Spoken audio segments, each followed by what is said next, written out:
Organic chemistry में हमने isomerism की सीरीज स्टार्ट कर रखी है, जिसमें हम अब तक आइसोमर्स क्या होते हैं, चेन आइसोमर्स क्या हैं, पोजीशन आइसोमर्स की डिफरेंट डिफरेंट एग्जांपल्स करके हमने लास्ट लेक्चर तक प्रैक्टिस किए हैं।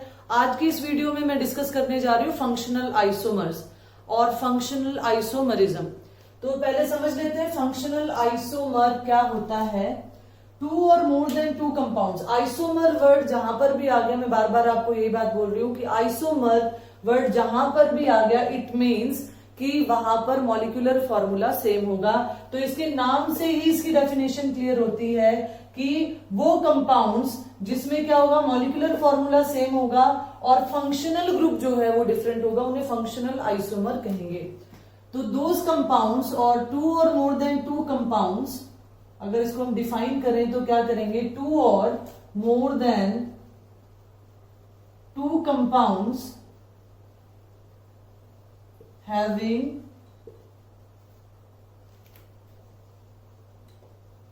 सेम मॉलिक्यूलर फॉर्मूला, क्योंकि आइसोमर वर्ड है, but have different functional group, different functional group, ऐसे कंपाउंड्स को हम क्या कहेंगे, ऐसे कंपाउंड्स को कहेंगे हम functional isomer. And the phenomena of existence of two or more than two compounds having same molecular formula but different functional group, it will be known as functional isomerism. Isomer उन compounds को कहते हैं and isomerism उस phenomena को कहते हैं जिसमें ऐसे कंपाउंड्स की एग्जिस्टेंस होती है। तो यहां पर सेम मॉलिक्यूलर फॉर्मूला है और डिफरेंट जो है वो फंक्शनल ग्रुप है। तो अगर मैं एग्जांपल की बात करूं, एग्जांपल लेके इसको अगर हम डिस्कस करें, तो मान लीजिए मेरे पास एग्जांपल है, यहां एग्जांपल लेती हूं मैं,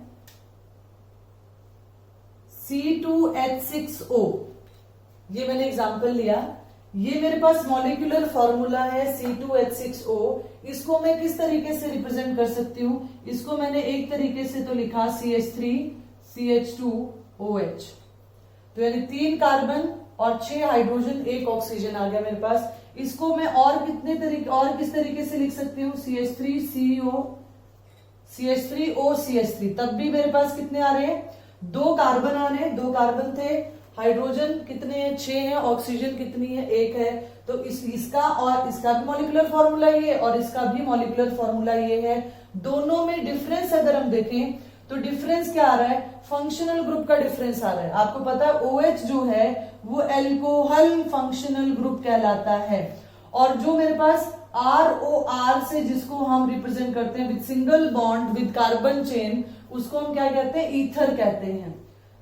तो ये ईथर है, ये अल्कोहल है, यानी फंक्शनल ग्रुप क्या हो गया, डिफरेंट हो गया। तो ऐसे कंपाउंड्स को हम क्या कहेंगे, ऐसे कंपाउंड्स को हम कहेंगे फंक्शनल आइसोमर। नाम लिख देती हूं मैं यहां पर, इसका नाम क्या होगा, 2 कार्बन है तो इथ आ गया, सिंगल बॉन्ड के लिए एन आ गया, और OH है इसलिए क्या आ गया, ओल आ गया। मैंने यहाँ इथेन 1 ओल नहीं लिखा, क्योंकि अगर OH इधर लगा होता, 2 कार्बन है ना, या तो OH इधर आएगा या इधर आएगा, इसलिए 1 की रिक्वायरमेंट यहाँ नहीं है। इसका नाम क्या होगा, मैंने आपको कहा था कि ईथर के नॉमेनक्लेचर में जो छोटी कार्बन की चेन है उसको ऑक्सीजन के साथ कंसिडर करके प्रीफिक्स के तौर पे ईथर का जो ये ग्रुप है ये ट्रीट होता है। तो ये हमारे पास क्या आ गया, मिथॉक्सी, ये मेरे पास क्या आ जाएगा, मिथॉक्सी मीथेन, क्योंकि दोनों तरफ same number of carbon atom है। तो ये आप मीथेन, चाहे मिथॉक्सी ये वाला ले लिया, चाहे मिथॉक्सी ये वाला ले लिया, ये आ गया मेरे पास मिथॉक्सी मीथेन। इसका मतलब है कि जो एल्कोहल और जो ईथर हैं they are functional isomer of each other. अगर आपके पास कोई एल्कोहल का फॉर्मूला गिवन है और आप कंफर्म हो कि वो एल्कोहल है, और आपसे ये पूछा जाता है कि ये और क्या हो सकता है, या ऐसा कोई फॉर्मूला जिसपे आपको पूरा है यकीन कि ये एल्कोहल है, तो आप एक बार जरूर उसका ईथर भी बना के देखोगे, वो ईथर की पॉसिबिलिटी भी हो सकती है। लेकिन एक चीज ध्यान रखनी है कि एल्कोहल तो 1 कार्बन का भी हो सकता है, लेकिन ईथर 1 कार्बन का नहीं होगा। इसका मतलब अगर मैं यहाँ मीथेनॉल ले लेती तो मेरे पास उसका फंक्शनल आइसोमर ईथर में नहीं आता, क्योंकि ईथर में कम से कम 2 कार्बन तो होने ही चाहिए। ठीक है, नेक्स्ट एग्जांपल की हम बात करते हैं। यहाँ पर ये क्लियर हो गया होगा आपको। नेक्स्ट एग्जांपल हम लेते हैं,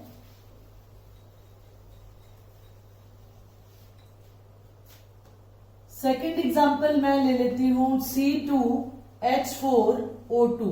मान लीजिए मेरे पास ये कंपाउंड है, मॉलिक्यूलर फॉर्मूला ये गिवन है, इसको मैं कैसे रिप्रेजेंट कर सकती हूँ? इसको एक तरह से तो मैंने रिप्रेजेंट किया, दो ऑक्सीजन। अब दो ऑक्सीजन किस किस में आते हैं, पहले अगर हम इस पे गौर करें, दो ऑक्सीजन हमारे कौन से फंक्शनल ग्रुप में आते हैं? तो दो ऑक्सीजन किस में आते हैं? एल्डिहाइड में नहीं आते, अल्कोहल में नहीं आते, कीटोन में नहीं आता, तो किस में आता है? कार्बोक्सिलिक एसिड एंड एस्टर में आता है। तो मैंने इसको एक तरीके से तो क्या ड्रॉ किया, CH3COOH, ठीक है, या फिर मैं इसको और अच्छे से एक्सपेंड करूं तो मेरे पास आ जाएगा OH।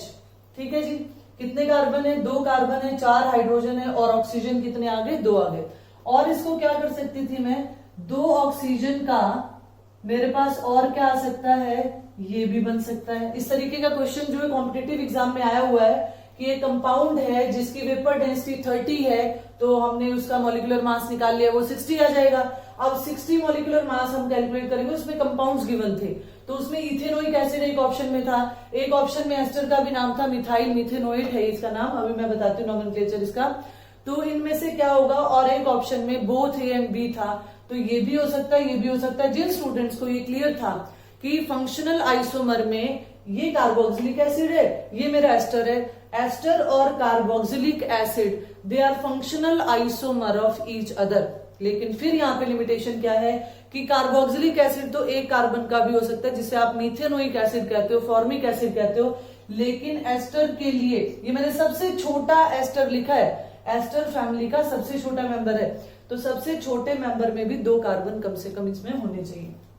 इसका नाम क्या आ गया? अब यहां पर भी देखो, दो कार्बन है, हाइड्रोजन 4 है, ऑक्सीजन 2 है, तो कोई दिक्कत नहीं है। मेरे पास क्या आ गया, ये इथेनोइक एसिड, ये मेरे पास आ गया इथेनोइक एसिड, और ये मेरे पास क्या आया, एस्टर है COO, और इधर R ग्रुप लगा है। मैंने आपको एस्टर की पहचान बताई थी, RCOR डैश। मैंने कहा था R जो है वो हाइड्रोजन हो सकता है, R डैश कभी भी हाइड्रोजन नहीं होगा, क्योंकि अगर ये हाइड्रोजन हो जाता तो वो कार्बोक्सिलिक एसिड बन जाता। फिर नॉमेनक्लेचर में क्या बताया कि जो आपका सिंगल बॉन्डेड ऑक्सीजन है उसके साथ जो ग्रुप है आप उसको पहले लिखोगे। तो जब मैंने इसको पहले लिखा, कितने कार्बन है भाई, एक कार्बन है, और क्योंकि इसको एज अ प्रीफिक्स ट्रीट किया जाएगा तो ये मेरे पास क्या आ गया, मिथाइल। अब मैं इधर से नंबरिंग स्टार्ट करूंगी इस वाले कार्बन से जो डबली बॉन्डेड ऑक्सीजन के साथ अटैच है, 1 2 3 4 जितने भी होते हैं, तो कितना है, मिथ। सिंगल बॉन्ड है, किसी को ये डाउट ना हो कि डबल बॉन्ड है, कि आपको मैम डबल बॉन्ड था तो इन लगना चाहिए। डबल बॉन्ड आपको पता है, कार्बन और कार्बन के बीच के डबल बॉन्ड के लिए इन लगता है, ये तो फंक्शनल ग्रुप का डबल बॉन्ड है, इसको इन नहीं लिखेंगे। मिथ एन, और इसका सफिक्स क्या है, OH। Methyl methanoate and ethanoic acid they are functional isomer of each other. क्यों? क्योंकि दोनों में फंक्शनल ग्रुप डिफरेंट है। इसमें कौन सा फंक्शनल ग्रुप है अगर हम बात करें, तो इसमें मेरे पास एस्टर फंक्शनल ग्रुप है, और इसमें मेरे पास कार्बोक्सिलिक एसिड फंक्शनल ग्रुप है। तो इसका मतलब carboxylic acid and esters they are functional isomer of each other. मैंने आपको बता दिया कि एक कार्बन का अगर कार्बोक्सिलिक एसिड गिवन है तो उसका आपका एस्टर फंक्शनल आइसोमर नहीं आएगा, क्योंकि एस्टर में कम से कम 2 कार्बन होने चाहिए।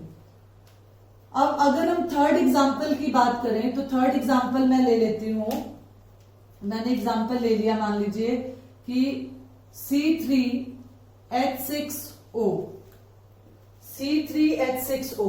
अब मैंने C3H6O के मैं डिफरेंट स्ट्रक्चर्स अगर बनाऊं तो मैंने एक स्ट्रक्चर तो बना दिया कि CH3, ठीक है, CH2COH, ठीक है जी, CH3CH2COH। तो यहां पर देखो कितने कार्बन है, 3 कार्बन है, 3 2 5 और 1 6 हाइड्रोजन है, 1 ऑक्सीजन है, ये बन गया। और दूसरा क्या बन सकता है हमारे पास, CH3COCH3। तो यहां पर भी कार्बन कितने हैं, कार्बन मेरे पास 3 है, हाइड्रोजन 6 आ गए और ऑक्सीजन आ गया 1। तो मॉलिक्यूलर फॉर्मूला इसका और इसका दोनों का सेम है। डिफरेंस देख लो, डिफरेंस इसमें क्या है, इसमें मेरे पास जो फंक्शनल ग्रुप है, फंक्शनल ग्रुप है मेरे पास एल्डिहाइड, पता है ना, COH को क्या बोलते हैं, एल्डिहाइड, और इसमें क्या बोलते हैं इसको, कीटोन। तो ये मेरे पास दोनों में फंक्शनल ग्रुप डिफरेंट आ गया। अब अगर नाम की बात हम करते हैं तो ये मेरे पास क्या आ जाएगा, इसका नाम आएगा मेरे पास, क्या नाम आएगा, प्रोपेनल, प्रोपेनल। अब देखो मैंने प्रोपेन 1 अल नहीं लिखा क्योंकि मैं आपको बता चुकी हूं कि CO जो हमारे पास एल्डिहाइड ग्रुप है, COH है जो कार्बोक्सिलिक एसिड ग्रुप है, ये हमेशा एट द एंड होते हैं, ये कभी भी बीच में नहीं आ सकते।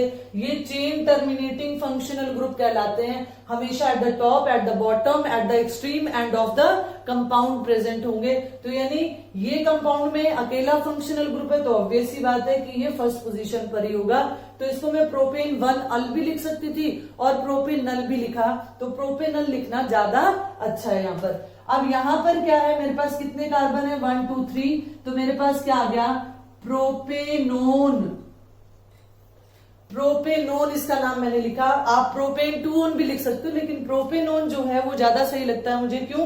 क्योंकि देखो 3 कार्बन है और 3 कार्बन में आपको पता है जो हमारे पास ये ग्रुप होता है, हमारे पास जो कीटोन ग्रुप होता है, कीटोन ग्रुप क्या है, ये हमेशा it is sandwiched between the 2 carbon chain, हमेशा बीच में आएगा, कभी भी साइड में नहीं आ सकता। इसका मतलब क्या है कि ये इधर तो 3 कार्बन थे, इधर ये आ नहीं सकता, इधर ये आ नहीं सकता, और 3 कार्बन में अगर वो फर्स्ट पे नहीं आ सकता, थर्ड पे नहीं आ सकता, तो ऑब्वियस सी बात है कि वो सेकंड पोजीशन पर ही आएगा। इसलिए यहाँ पर प्रोपेन 2 लिख दो तो कोई दिक्कत नहीं है, और प्रोपेनोन आपको लिखा हुआ मिल जाए तो आप उसको करेक्शन मत करने लगना, वो भी ठीक है, क्योंकि उसकी कोई थर्ड पोजीशन है ही नहीं और फर्स्ट पोजीशन पर वो आ नहीं सकता। तो इसका मतलब ये हुआ कि aldehyde and ketone they are functional isomer of each other. अब देखो यहां पर मैंने क्या लिखा, मैंने एक बार लिखा C2H6O तो मैंने बना दिया एल्कोहल, मैंने लिखा C3H6O तो मैंने तो फटाफट स्ट्रक्चर्स बना दिया। आपको कैसे पता चलेगा, यहाँ पर O6 कई बार देख के बच्चे कंफ्यूज हो जाते हैं कि मैम ने तो हमें एल्डिहाइड और कीटोन बना के बताया था। देखो कार्बन जितना है उससे डबल हाइड्रोजन से 2 हाइड्रोजन ज्यादा और साथ में ऑक्सीजन आ जाए। देखो ऑक्सीजन तो पहचान क्या बताई मैंने कि 2 ऑक्सीजन है, तो आप जरूर ट्राई करोगे कि वो कार्बोक्सिलिक एसिड या आपका एस्टर हो सकता है। अब मान लो एक ही ऑक्सीजन आया, अब मुझे कैसे पता चलेगा ये एल्कोहल है कि ये एल्कोहल है। तो एल्कोहल में क्या है, जितना कार्बन है, यानी इसका अगर मैं जनरल फॉर्मूला निकालूं, ये भी आपको ध्यान रखना चाहिए कि एल्कोहल का जनरल फॉर्मूला बताओ, तो मैं क्या करूंगी, कोई भी सिंपलेस्ट एल्कोहल लिख लूं और फिर उसमें सारा टोटल करके और जनरल फॉर्मूला क्रिएट कर लूं। तो ये क्या बना, CnH2n+2O। देखिए Cn कार्बन 2 है, हाइड्रोजन उसका डबल का 2 ज्यादा है, तब ऑक्सीजन आया, तो ये मेरे पास ये क्या आएगा, एल्कोहल आएगा। और अगर मेरे पास जितनी कार्बन है उससे डबल हाइड्रोजन है और एक ऑक्सीजन है, ऑक्सीजन एक, इसी में तो कंफ्यूजन हो रही थी ना, तो यानी CnH2nO है, तो ये मेरे पास क्या है, ये एल्डिहाइड भी हो सकता है, ये कीटोन भी हो सकता है। तो एक बार एग्जाम में आया था कि C3H6O ये जो है ये कौन सा कंपाउंड हो सकता है, तो हो तो ये भी सकता है भी और ये भी हो सकता है। फिर साथ में उसने दिया कि ये जो कंपाउंड है, पहले तो आप डिफरेंट कंपाउंड्स ड्रॉ करो और फिर ये जो कंपाउंड हम कह रहे हैं C3H6O, ये नेल पेंट रिमूवर का इंग्रेडिएंट है, कंस्टिट्यूएंट है, तो ये क्या हो सकता है। फिर पहले हम ये ड्रॉ करके बताएंगे कि it may be this and that, लेकिन जो हमारी अगली कंडीशन है वो क्या कहती है कि नेल पेंट रिमूवर में कौन सा है। तो आपको ये बात ऑलरेडी पता है कि नेल पेंट रिमूवर में हमारे पास कौन सा कंस्टिट्यूएंट होता है, प्रोपेनोन। इसका जो ट्रेड नेम है, इसको और क्या कहते हैं, इसको हम एसीटोन के नाम से जानते हैं। जब पेंट वगैरह होता है घरों में तो थिनर आता है, थिनर जो है वो एसीटोन है, या नेल पॉलिश रिमूवर जो है उसमें भी ये होता है, नेल पेंट में भी यही सॉल्वेंट होता है, प्रोपेनोन और एसीटोन। ठीक है, तो अगर मैं फंक्शनल ग्रुप को समराइज करूं कि फंक्शनल आइसोमर मुझे कैसे याद रहेंगे, कैसे पता चलेगा, तो मुझे क्या याद रखना है। अब यहां भी एक बात क्लियर कर दूं, देखो एल्डिहाइड और कीटोन को हमने क्या कहा, they are functional isomer of each other, लेकिन क्या है, एल्डिहाइड तो एक कार्बन का भी हो सकता है, मीथेनल, जिसे हम फॉर्मेल्डिहाइड कहते हैं, नाम मैं यहां लिख देती हूं, मीथेनल है यानी HCHO, और इसको हम क्या कहते हैं, इसका कॉमन नेम है फॉर्मेल्डिहाइड।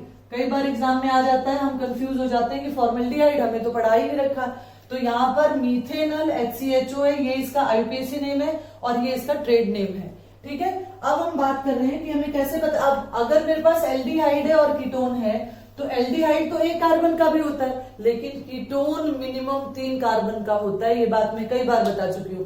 कीटोन का स्मॉलेस्ट जो मेंबर है वो 3 कार्बन का होगा ही होगा। यानी अगर मैं फंक्शनल आइसोमर की बात कर रही हूँ और एल्डिहाइड और कीटोन को कंपेयर कर रही हूँ तो मुझे एल्डिहाइड भी 3 कार्बन का कम से कम लेना पड़ेगा, तभी वो फंक्शनल आइसोमर होगा कीटोन का। अगर मुझे एल्डिहाइड 1 कार्बन का दे रखा है, 2 कार्बन का दे रखा है, जिसकी पॉसिबिलिटी है, तो मेरा कीटोन जो है उसका फंक्शनल आइसोमर मुझे ड्रॉ करने को कहा जाए तो नहीं बन पाएगा। वो क्यों नहीं बन पाएगा? क्योंकि मिनिमम जो सबसे छोटा स्मॉलेस्ट कीटोन जो है वो हमारे पास 3 कार्बन का। करते हैं नेक्स्ट एग्जांपल की, 4th एग्जांपल हम डिस्कस करते हैं। यहाँ पर मैंने 4th एग्जांपल लिया है डाईईन्स एंड एल्काइंस। जो डाईईन्स होते हैं और एल्काइंस होते हैं, they are functional isomer of each other.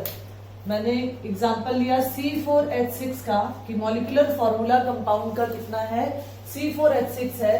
तो अब यहाँ पर किस तरीके के स्ट्रक्चर्स बन सकते हैं? डाईईन भी बन सकता है और एल्काइन भी बन सकता है। कैसे?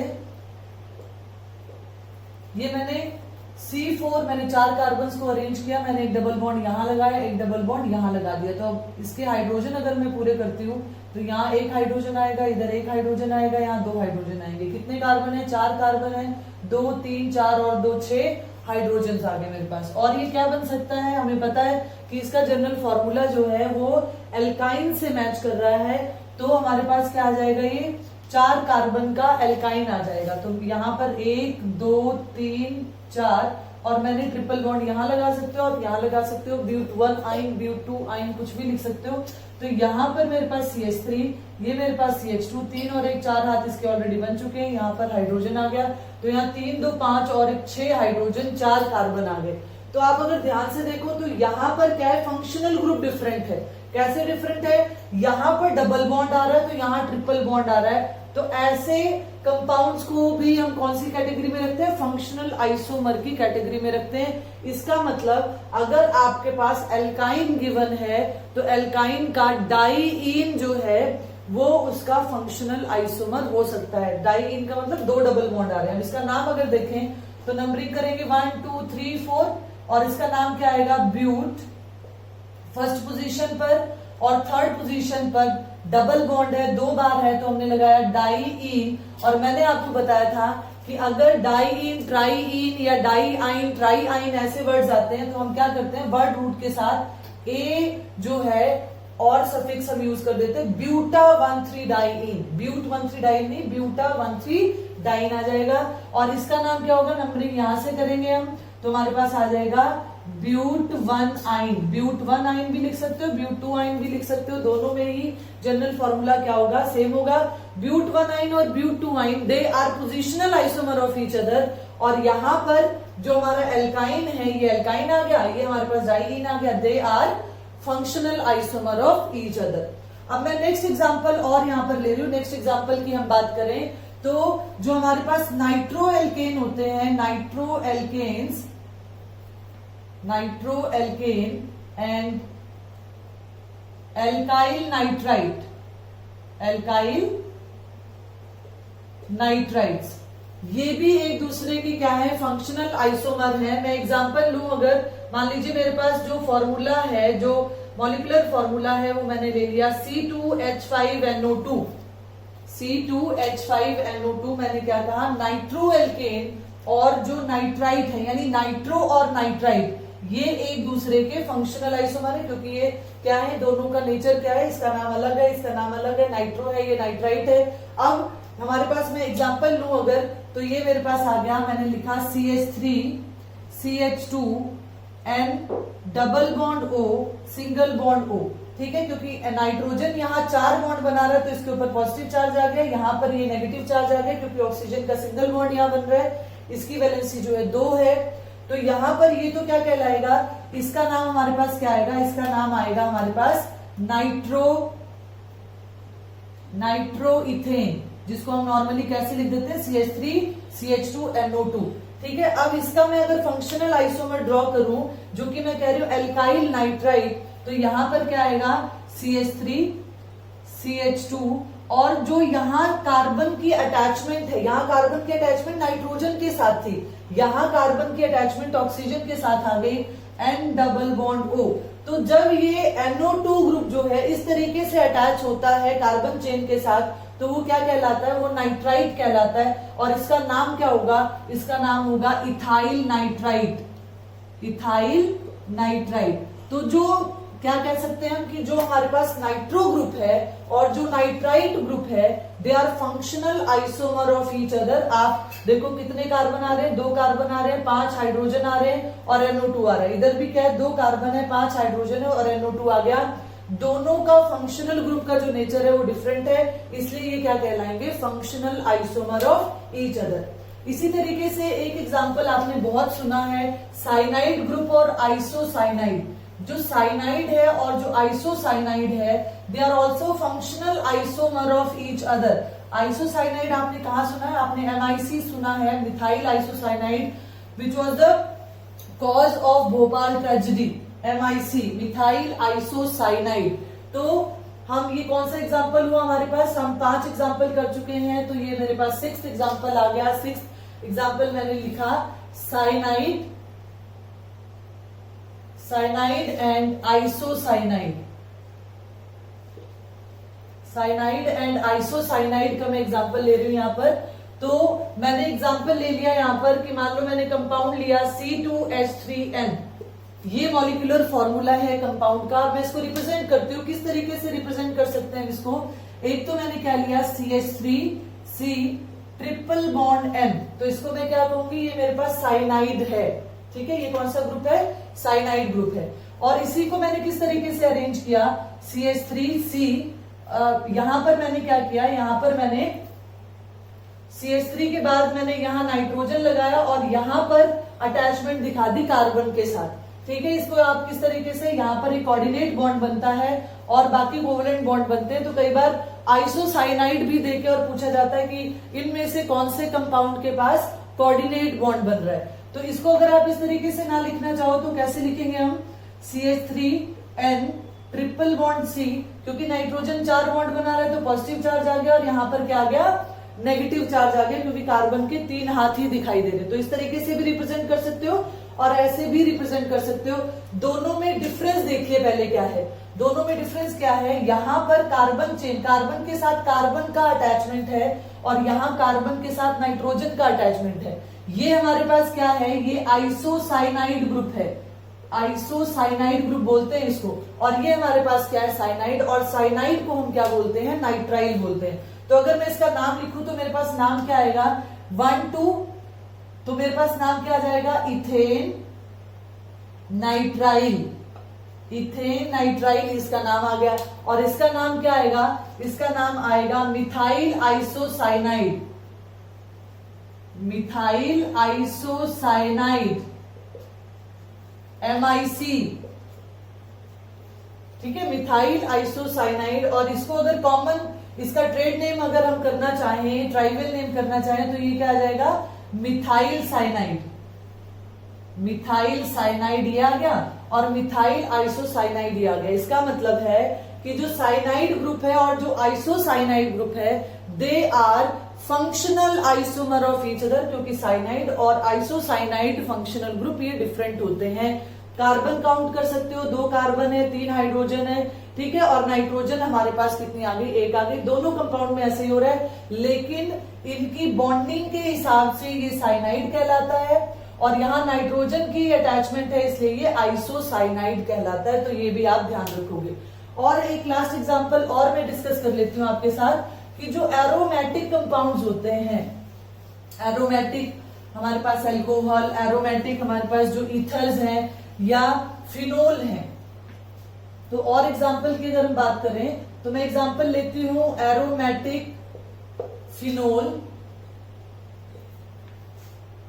ईथर्स एंड अल्कोहल,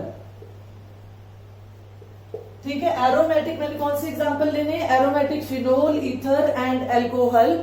अगर हम इसका एग्जांपल लेते हैं, मैं यहां पे ले लेती हूं C7H8O, मैंने ले लिया कि एक कंपाउंड ऐसा है जिसका मॉलिक्यूलर फॉर्मूला ये है।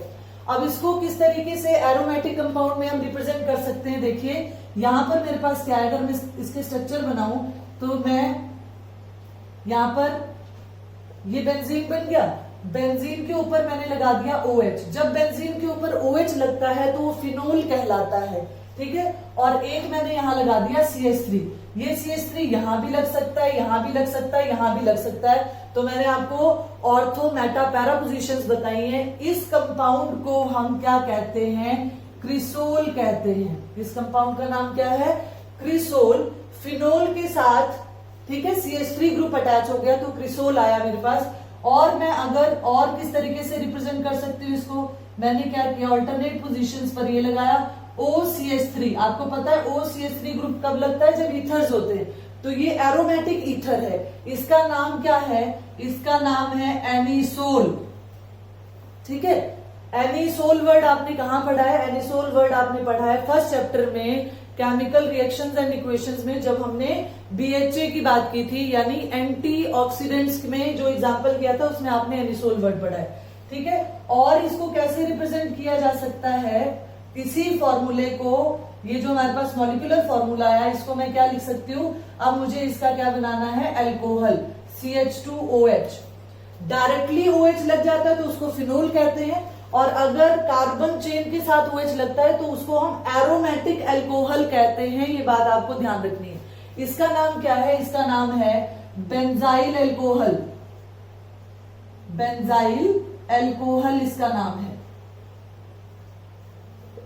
Benzyl alcohol. तो अब अगर इसके कार्बन और हाइड्रोजन और ऑक्सीजन काउंट करें तो आप किसी भी स्ट्रक्चर के कार्बन ये 6 थे, एक ये 7 आ गया, हाइड्रोजन काउंट करोगे तो आपके पास 8 आ जाएंगे। इसी तरीके से इसमें भी हमारे पास 7 कार्बन है, क्योंकि ये कार्बन ये 6 ये आ गए, और हाइड्रोजन जो है यहाँ पर, पहली बात तो मेरे पास क्या होता है, बेंजीन C6H6, और क्योंकि मैंने एक तरफ यहाँ पे सब्स्टिट्यूशन किए तो ये 5 में कन्वर्ट हो गया। अब एक कार्बन मैंने इसमें ऐड किया तो ये C7 बन गया, 3 हाइड्रोजन मैंने ऐड किए तो H8 बन गया, एक ऑक्सीजन ऐड किया तो C7H8O आ गया। इसी तरीके से आप तीनों में अगर मॉलिक्यूलर फॉर्मूला कैलकुलेट करते हो तो आपके पास जो मॉलिक्यूलर फॉर्मूला आएगा वो C7H8O आएगा। और यहाँ पर जो हमारे पास इनके जो फंक्शनल ग्रुप है, ये देखो, ये फिनोल आ गया, ये आपके पास एरोमेटिक ईथर आ गया, और यहां पर हमारे पास एरोमेटिक अल्कोहल आ गया। तो इनका रिलेशन क्या है, they are functional isomer of each other.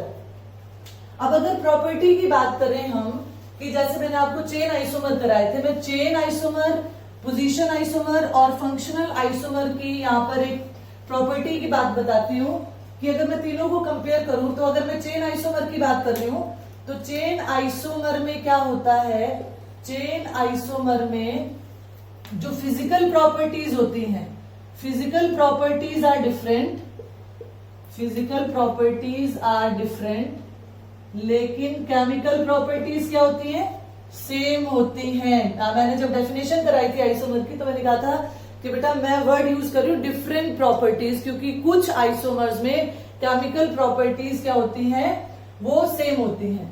Physical properties are different but chemical properties are same. Chain isomer में केमिकल प्रॉपर्टीज सेम होती हैं और फिजिकल प्रॉपर्टीज डिफरेंट होती हैं।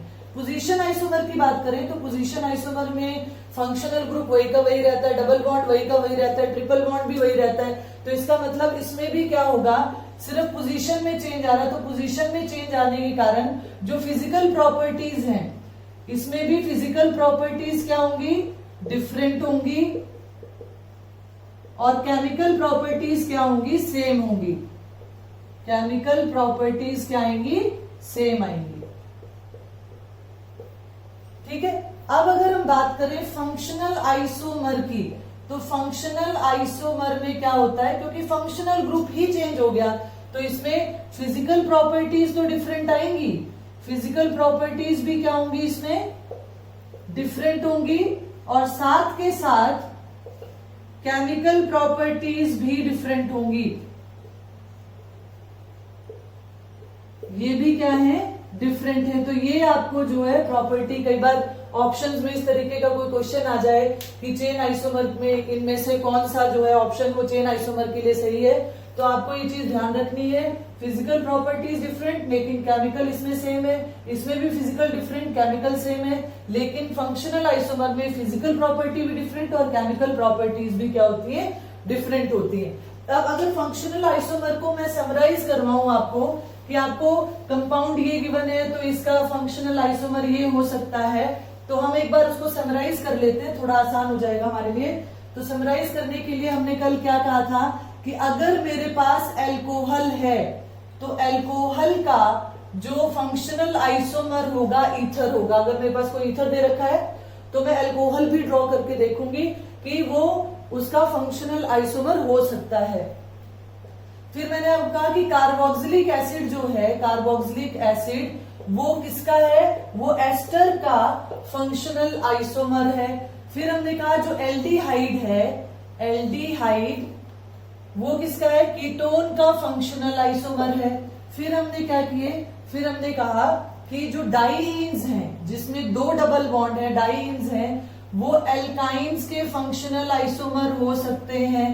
जो नाइट्रोएल्केन है, नाइट्रोएल्केन अगर आपको दे रखा है तो वो एल्काइल नाइट्राइल भी हो नाइट्राइट भी हो सकता है, ये चेक कर लेंगे हम एक बार। और फिर हमने क्या कहा कि अगर मेरे पास साइनाइड ग्रुप गिवन है तो साइनाइड का जो जनरल फॉर्मूला होगा, जो मॉलिक्यूलर फॉर्मूला होगा, वो आइसोसाइनाइड से भी मैच करेगा। और साथ के साथ लास्ट जो हमने एग्जांपल किया वो हमने किया कि जो एरोमेटिक कंपाउंड्स हैं, जैसे एरोमेटिक जो फिनोल है, अल्कोहल है, ईथर है, ठीक है। अगर मेरे पास एरोमेटिक फिनोल दे रखा है तो मैं एरोमेटिक अल्कोहल के साथ भी चेक करूंगी कि वो उसका फंक्शनल आइसोमर हो सकता है। इसी तरह अगर मेरे पास एरोमेटिक अल्कोहल गिवन है तो मैं एरोमेटिक ईथर का भी एक बार स्ट्रक्चर ड्रॉ करके देखूं कि क्या वो उसका फंक्शनल आइसोमर हो सकता है या नहीं। तो ये पूरी डिटेल मैंने इतने मैक्सिमम एग्जांपल्स लेने की कोशिश की है ताकि आपको अच्छे तरीके से फंक्शनल आइसोमर जो है वो क्लियर हो जाए। आई होप ये वीडियो आपको अच्छी लगी होगी। अगर ये वीडियो आपको पसंद आई हो तो ज्यादा से ज्यादा इसे लाइक करें, शेयर करें, और जो न्यू व्यूअर्स है वो सब्सक्राइब करना ना भूलें और बेल आइकन दबाना ना भूलें। Thank you, have a nice day.